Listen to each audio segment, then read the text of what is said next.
2 अगस्त को the Hindu newspaper में एक आर्टिकल छपता है और उसकी हेडलाइन होती है द बिजनेस सेलिंग बेबीज। ये खबर तेलंगाना के सिकंदराबाद सिटी की है, जो कि हैदराबाद के जस्ट पास ही है। Hyderabad also known as a significant hub for the medical tourism in India. In August 2024 Sonam Singh and her husband Akshay Kumar travel to Secunderabad from Rajasthan for an in vitro fertilization. जिनको नहीं पता आईवीएफ इन विट्रो फर्टिलाइजेशन या फिर सैरोगेट्स क्या होती है, मैं उनको मोटा मोटा बता देता हूँ। वो कपल जो अपनी हेल्थ को लेकर ज्यादा एक्टिव होते हैं और पेरेंट्स भी बनना चाहते हैं, लेकिन वो अपनी जो लेडीज होती है, उसकी फीमेल लेडीज होती है, वो अपने पास प्रेगनेंसी नहीं रखना चाहती है, तो कपल वो क्या करते हैं, वो अपने स्पर्म और एग के सैंपल को डॉक्टर को दे देते हैं और अपने वो सैंपल को वो डॉक्टर लैब में ले जाता है। लैब में ले जाकर फर्टिलाइजेशन करता है। जब फर्टिलाइजेशन कंप्लीट हो जाता है, सक्सेसफुली कंप्लीट हो जाता है, तो एक एम्ब्रॉय डेवलप होता है। फिर उस एम्ब्रॉय को सैरोगेट्स की यूटेरस में ट्रांसफर कर दिया जाता है। सैरोगेट्स वो होती है जो बच्चे को 9 महीने तक न्यूट्रिशन प्रोवाइड करती है।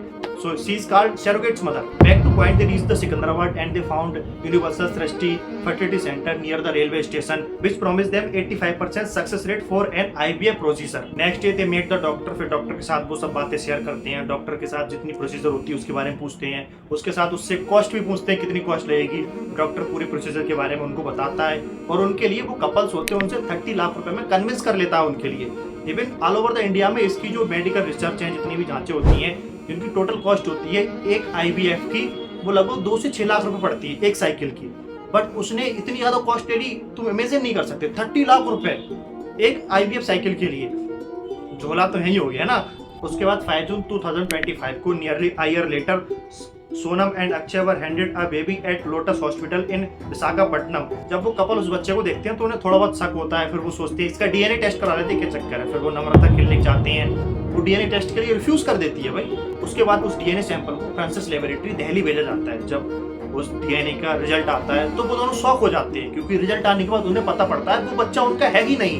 अक्षय और सोनम वापस तेलंगाना जाते हैं, वहां पर जाकर पुलिस कंप्लेन करते हैं। जब पता चलता है, इन्वेस्टिगेशन होती है, तब पता चलता है जो आईवीएफ सेंटर है वो विदाउट प्रॉपर लाइसेंसिंग के चल रहा है। उसके बाद डीपली इन्वेस्टिगेशन होती है तो पता चलता है और डीपली जानकारी निकलती है, जो भी डॉक्टर थे ये सब फ्रॉड कर रहे थे। वो असम से 90,000 में बच्चों को खरीद के लेके आते थे, फिर यहाँ पर अप्रोक्सीमेट 30-20 लाख रुपए में उन्हें बेच देते थे।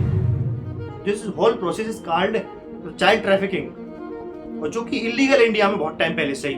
कोई भी सही चाइल्ड ट्रैफिकिंग सही, ह्यूमन ट्रैफिकिंग सही, ऑलरेडी इंडिया में वर्ल्ड में इलीगल है। उसके लिए अच्छे अच्छे नियम, अच्छी अच्छी सजाएं मिलती हैं।